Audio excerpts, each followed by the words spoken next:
What's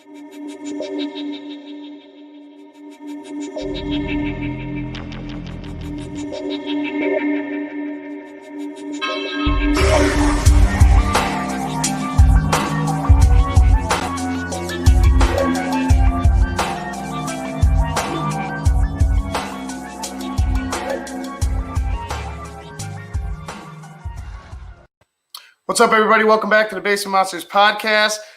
Bears lose 19 to, I believe it was 11? Yeah. 11, and it wasn't even that close, I would say, throughout the game.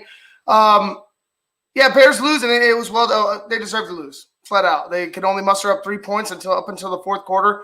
Offense that we thought was going to break open was closed shut by the number one defense in the league, and they're the number one defense for a reason, Luke. And we were skeptical about it coming in, and then they showed us why they're the number one defense. Yeah, like we spoke at halftime, like they play as a cohesive unit, man. Like there's not a lot of a lot of botched coverages or anything like that. They're flying to the ball every time you see somebody with the ball. There's at least 2-3 guys around it, So I mean, they're a good tackling team. They're smart. They stay sound, and I think Reich and the defensive coordinator over there got him playing ball. Dude, it was Frank Reich is what I want Matt Nagy to be as a coach. Frank Reich is what I want Matt Nagy to be. He had every facet of the game. Every phase was on point for Frank Reich's team.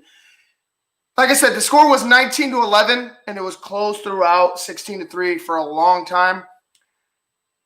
But it wasn't even that close. They did what they wanted at times, and the Bears defense didn't help them out. I know the Bears offense didn't score a lot of points, but that Bears defense didn't help out either. They couldn't get off the field. They didn't help themselves at all. Right. By being strung out there 10, 12, 15 play drives. It's like, they're wearing themselves out by not getting there, and penalties. Like I said, another thing is like, did they even have a sack today? Yeah, they had a couple sacks today. Okay. But the thing was that they weren't doing what we said at the beginning, generating pressure up the middle. Right.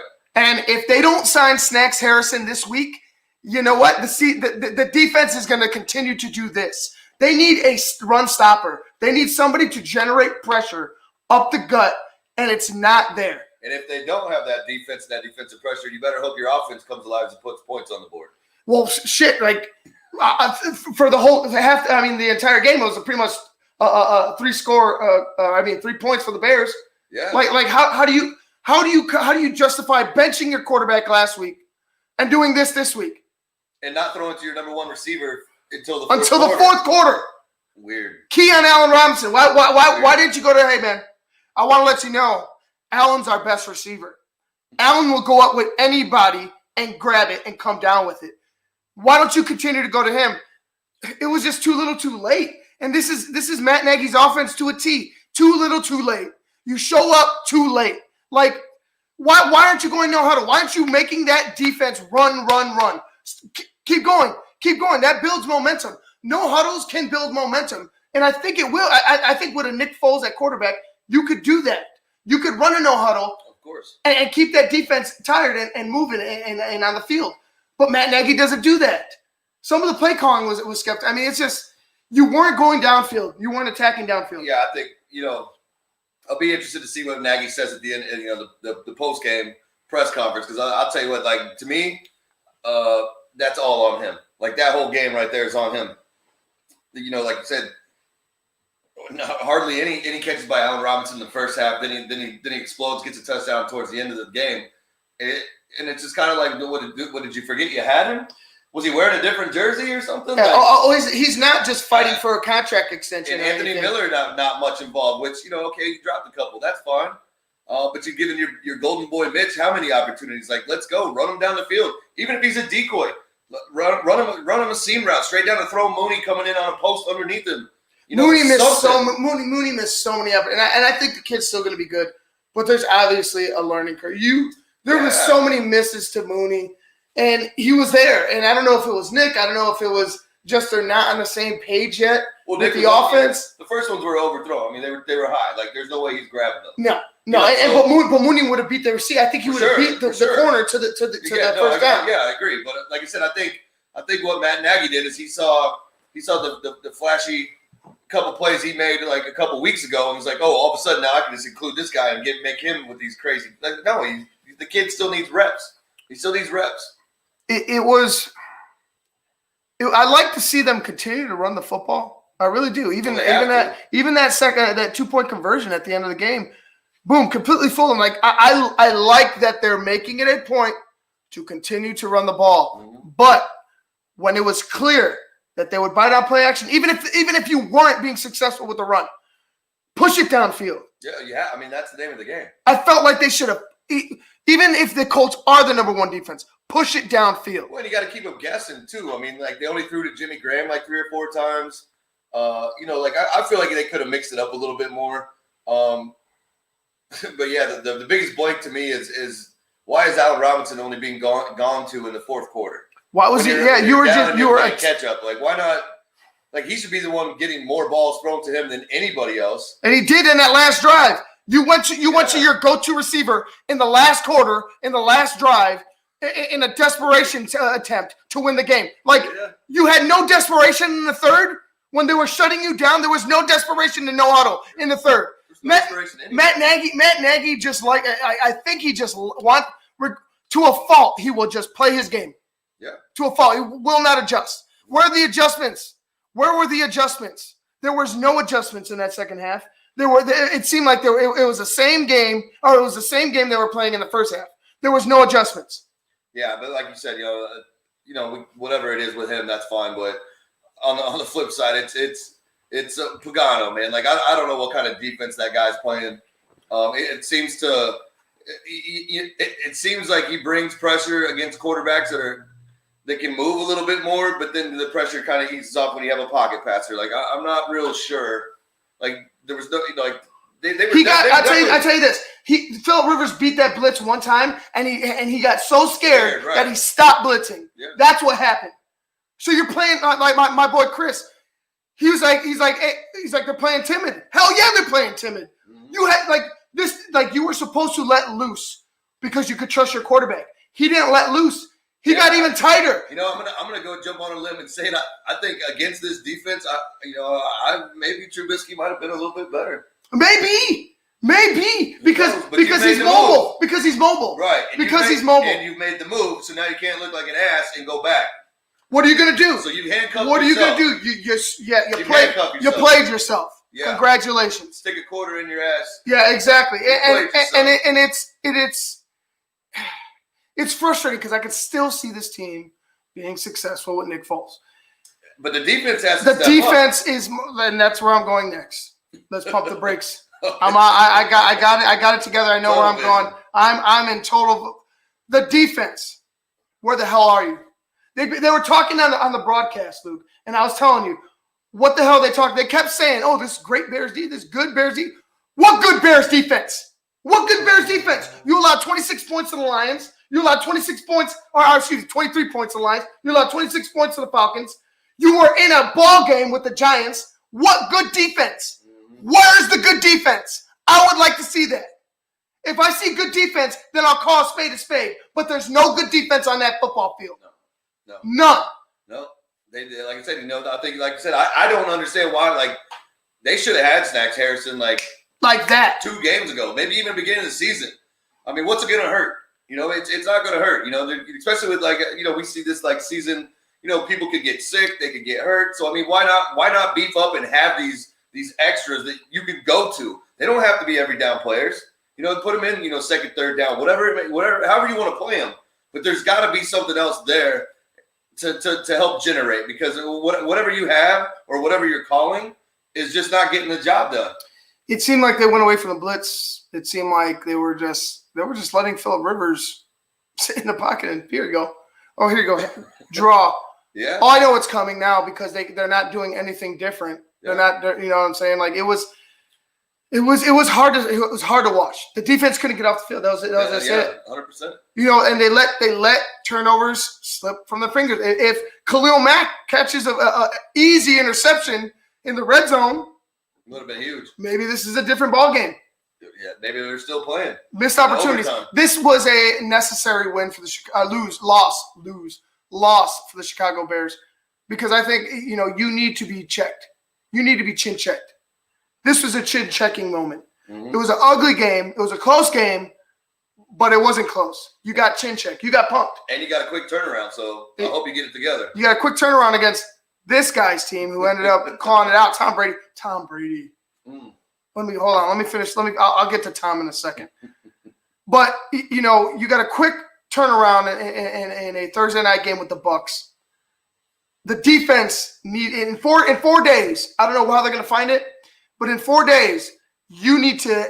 The switch needs to turn on. And Chuck Pagano, you need to let him go. If you're giving up a big play, I'll give up the big play. Right. Yeah. Give up the big play. Die trying. Be relentless. Don't be scared. You're playing scared. That's what it seems like. They're playing scared today. And you're gonna have the same thing next week because Brady's not running anywhere. Brady's not going anywhere. Passer. I'm gonna give you this though. Indianapolis' O-line is much better than Tampa's, I would say. Indianapolis. Look. Let's give credit. Both of them can put the ball wherever they need to. And I'm sorry to interrupt. Let's give credit because, like you said, Indy's for real. Yeah. Indy's defense. I'll say Indy's defense is legit. If they can run the ball and Rivers doesn't have to do it all himself, it is a legit contender. And like I said, our pre-Super Bowl picks. I'm hating the Dallas Cowboy pick, but the Colts is ringing true because they look like a team that's going to dominate late in the year. It could. It very well could. And like I said, and this year it's hard anyway, just because everything's up for grabs. We see everybody getting hurt. We got Cam Newton. We got players out because of COVID, all that stuff. So I mean, this is just really a year where it's just like whatever. I mean, like Dallas is 1-3 and they're tied for first. Like Trash. I'm saying, like anything can happen this year, and it just is what it is. I still feel like the Bears. I know this is the toughest stretch for the Bears. I guess this would be. If you could find some stable ground in beating the Bucs next week. Or this week, you could find some stable ground there. You could, maybe get another win and maybe leave this month 50-50, 500. I would say the Bears got a good chance, but it's hard to see if you're only mustering up 3 points through 3 quarters. Okay, I mean, even regardless of it being the number 1 defense in the league, you weren't doing enough. You weren't doing enough. You weren't executing, and that's on the coaching. And the defense. I mean, the coach can only call the plays. If you can't execute, don't.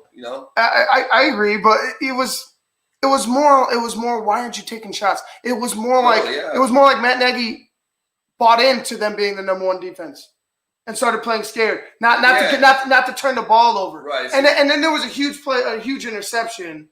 That was pretty much the game. Like it pretty much sealed the deal. Yeah, that was the dagger. That was a dagger because then the Bears came down. After that they punted or they kicked the field goal to make it 19. Then the Bears came down and scored, but it was too little, too late at that point. They needed to score on the previous drive and they didn't. And like I said, credit to the Colts. Yeah. But Matt Nagy, you need to figure it out. Like you need to figure out. I don't want to hear about Nick Foles and he has to get into.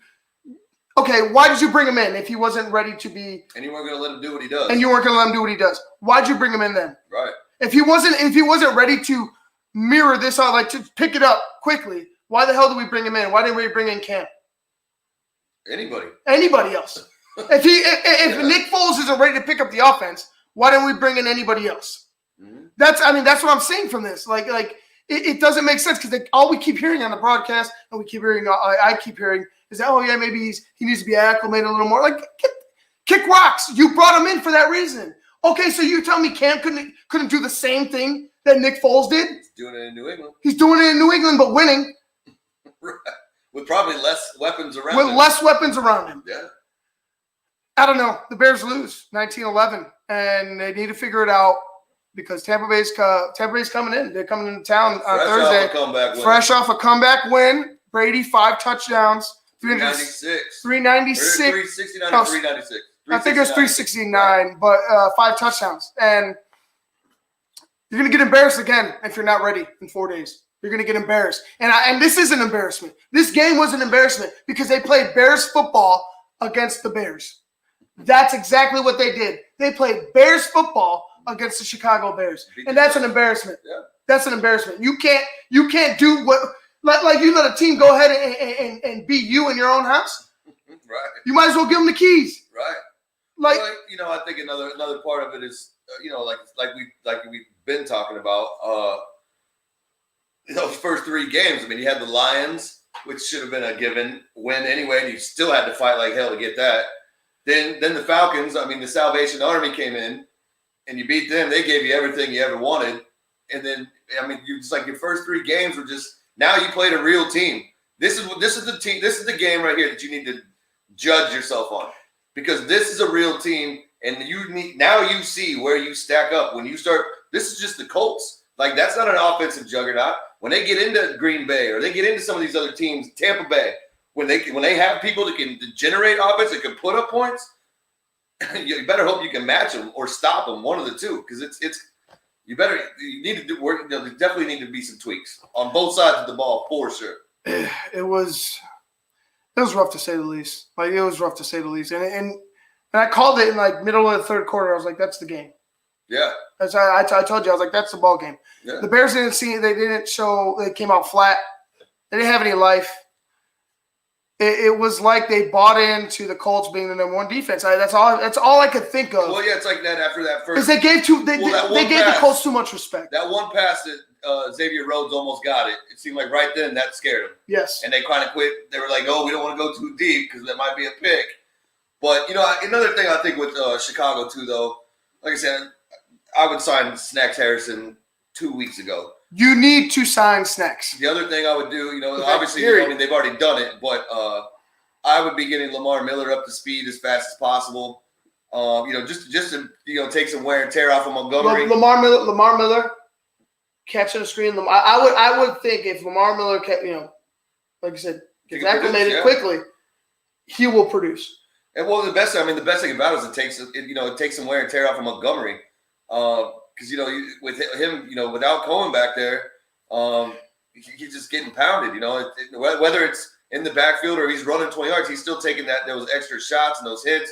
And it's a long season, man, and he's gonna definitely feel the effects come mid-season. But if he had someone else over there to kind of lighten his load a little bit, I think it's going to serve him well. And he's going to have more longevity. Those ends blew up the tackles of the Bears. Like, they were just in the backfield. The Bears kept running up the gut, and I was like, okay, now we're off tackle. They can't. They couldn't. They just couldn't. So, there needs to be some tweaks. Matt Nagy needs. Honestly, I don't know where you go now. You just benched your starting quarterback for your backup quarterback. You go in your closet and you hang your effing ego up. Yeah. And you start playing football, not Nagy ball. You start playing football. That's so good. That's so good. Nagy ball. You're playing Nagy. That's exactly what you're playing. Nagy ball. Right. Play football. Yeah. Like it just seems to me that he just in certain times he goes ahead. He goes and it's just unnecessary play call. Like why wouldn't you continue to attack downfield? There was a couple plays where they were going downfield. They hit a couple guys, and then all of a sudden they went flat. They go east-west. They went east-west instead of north-south. Right. Why are you doing that? Why? And it's not, this defense is. This isn't the only time he's done it. Ever since Matt Nagy has come to the Chicago Bears. How many jet sweeps or these east-west plays? I mean, against fast defenses. Doesn't work for you, Nagy. The Colts were flying to the ball. Yeah, but multiple heads flying to the ball. It's just tough. They love Bears lose. 19-11. We're just going to wrap it up on that because we've got a shortened week and we're going to end up talking in 4 days. Yeah. So let's we'll get back for the Bucs game. Let's save it for our matchup. Works for me. It's time to. It's a gut check time. To be honest with you, you got to figure out who you are as a team. And right now, are they resilient? Yes. Do they fight to the end? Yes. You still don't have an identity on offense. Well, my thing with them, the biggest thing with them, I think, is they need to get these wins early because they don't start playing division ball till like week 10. That's true. So they need to get wins now and put them in the bank before they start playing the Packers and falling down. The Vikings. Exactly. So they need to stack wins early in order to be able to compete and hang in there late because if you start dropping balls and you're only scoring 3 points late in the season, buddy, I can tell you where you're going. You're going home. Well, that's it, folks. Bears lose. I mean, we'll get to you guys in a couple days, like I said. Yeah. This has been the Basement Monsters podcast. Thanks for watching. So rough one. Bears lose 19-11 to the Indianapolis Colts. No offense whatsoever. But quick turnaround. Bears play the Bucks on Thursday night. It's going to be a big one. Yeah, that's good. So I hope it's good. It's going to be a good one. I honestly hope it's a good game. Yeah, I do too. I don't hope it's a blowout on either end. Right. But I hope it's a good game. Like I said, we'll get you guys on Thursday. I'm a little pissed. No, we couldn't tell. I don't know if you could tell. I'm a little pissed. But for Luke Nettles, I'm Ivan Vargas. This has been the Basement Monsters podcast. Thanks you guys for watching today. I'm just too pissed. I'm done. I'm done. Figure it out. Yeah. Figure it out. Yeah. Because the door's opening for your ass. Well, it's cool. The door's coming. The door's coming. It's coming up very fast. It's coming up very fast. We're gonna get out of here, guys. We'll see you guys on Thursday.